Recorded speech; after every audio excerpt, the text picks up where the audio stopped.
U današnjem video radu analiziram da li je izvesna serijska proizvodnja najboljeg ruskog višenamenskog borbenog aviona četvrte i po generacije Su-35 u Iranu. Naime, kako su iranski i medijski izvori bliski Iranu od kraja oktobra naširoko izveštavali da je Iran postigao sporazum sa Rusijom za licencnu proizvodnju višenamenskih borbenih aviona Su-35, koja bi omogućila proizvodnju između 48 i 72 aviona. Mediji svoje izveštavanje potkrepljuju prijemom prve serije ruskih borbenih aviona od 1990-ih, odnosno trenažno-borbenih mlaznih aviona Jak-130 1. septembra 2023. godine od strane iranskih vazduhoplovnih snaga, kao i pripremu iranskih pilota za obavljanje letova na borbenim avionima nove generacije, i citiraju više izjava iranskih izvora koji ukazuju da je Iran spreman da nabavi Su-35. Piloti i tehničari iz Irana su počeli obuku za letenje i opsluživanje Su-35 u Rusiji 2022. godine, a u februaru 2023. godine iranski zvanični izvori u februaru su objavili snimak nove veoma snažno utvrđene vazdušne baze kodnog naziva Iglu-44, koje treba da primi prve isporučene borbene avione Su-35. Zamenik iranskog ministra odbrane Mehdi Farahi potvrdio je 28. novembra 2023. da je Iran finalizirao planove za prijem Su-35 zajedno sa ruskim jurišnim helikopterima Mi-28NE. Prodaja borbenih aviona Su-35 Iranu je u stvari posao kompenzacije za transfer tehnologije iranskih dronova familije Shahed, koji se u Rusiji proizvode pod oznakom Geran. Taktičko-tehničke karakteristike Su-35 su više nego dovoljne da zadovolje trenutne potrebe ratnog vazduhoplovstva Irana u protivvazduhoplovnoj odbrani, jer su potvrđene dosadašnjim intenzivnim borbenim testiranjem, gde su Su-35 igrali vodeću ulogu u operacijama tipa vazduh-vazduh i ostvarili višestruka obaranja protivničkih vazduhoplova. Nekoliko obaranja je uključivalo i više Su-27, kao i MiG-29, taktičke bombardere Su-24M, jurišne avione Su-25, transportne helikoptere Mi-8 i širok spektar dronova, dok su Su-35 takođe korišćeni za misije suzbijanja protivvazduhoplovne odbrane i pretrpili su mnogo manje gubitaka od ruskih borbenih aviona tipa Su-30 i Su-34. Izveštaji o obuci iranskog osoblja za letenje Su-35, koji su se pojavili pre više od 2 godine, a za koje isporuke tek treba da budu obavljene, mada je status sporazuma i danas veoma neizvestan, odnosno obavijen velom tajne.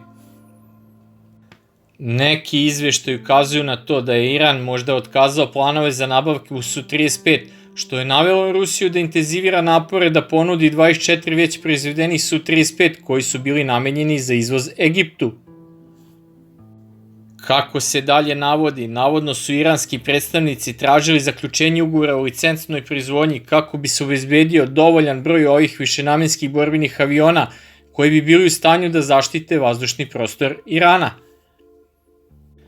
Takva logika je sasvim opravdana, jer su najsposobniji borbeni avioni u iranskom vazduhoplovstvu ruski MiG-29B i američki F-14A, koji su stari više od 30, odnosno 40 godina. Mogućnost licencne proizvodnje Su-35 u Iranu ipak ostaje pod znakom pitanja iz više razloga. Najočiglednije je da su izvori koji izveštavaju o takvom dogovoru nisu zvanični iranski izvori, za razliku od ranijih izveštaja o nabavci višenamenskih borbenih aviona Su-35. Drugi je da se u izveštajima dosledno navodi da će Iran licencirati da proizvodi i Su-35 i Su-30, što je takođe malo verovatno zbog veoma različitog dizajna i male unifikacije između ta dva borbena aviona, koji se proizvode u potpuno različitim fabrikama Su-35 u Komsomolsku na Amuru, odnosno Knapo, a Su-30SM u Irkutsku u fabrici IAPO. Uspostavljanje dva odvojena pogona za licencnu proizvodnju odvojenih aviona sa sličnim sposobnostima bi Iranu smanjilo obim proizvodnje svakog od navedenih tipova borbenih aviona, koje i onako nedostaje malo i licencirane proizvodnji, što bi nepotrebno povećalo troškove. Treći glavni faktor je da bi proizvodnja po licenci bila daleko skuplja za Iran koji uvozi borbene avione iz Rusije i što bi ona trajala znatno duže. Uprkos licencnoj proizvodnji u veoma velikom obimu od preko 200 aviona, indijski višenamenski borbeni avion Su-30 MKI koštaju skoro duplo više od ruskih proizvedenih aviona, a očekuje se da će proizvodnja Su-35 iranske proizvodnje koštati duplo više od onih napravljenih u Rusiji ako se proizvede samo serija od 48 do 72 borbena aviona. Iako se iranska licencna proizvodnja Su-35 čini malo verovatnom, ostaje vrlo moguće da će Iran nastojati da uvede proizvodnju ključnih delova Su-35, posebno mogućih najčešće potrebnih rezervnih delova, kako bi se smanjilo svoje oslanjanje na njihovo rusko održavanje. Iran već ima velikog iskustva u zameni lokalnoj proizvodnji delova za borbene avione za američke borbene avione F-4, F-5 i F-14 i sovjetske borbene avione Su-22, Su-24, MiG-29. Takvi napori Irana su značajno napredovali u tehnologijama 3D štampanja različitih delova za avione. Iako je Rusija ponudila Indiji ugovore o licencnoj proizvodnji za preko 100 borbenih aviona četvrte i po generacije Su-35 uz transfer tehnologije, mnogo manji obim iranske avioindustrije i njen manji obim prenosa tehnologije dovode u pitanje održivost takvog posla. Činjenice da su Iranu hitno potrebni Su-35 i da je avionika klase borbenih aviona četvrte i po generacije sve više zastarela u odnosu na one pete generacije kao što su Su-57 i novih američkih kineskih pandana, takođe ograničava verovatnu izglednost dugotrajnijeg posla za njihovu licencnu proizvodnju.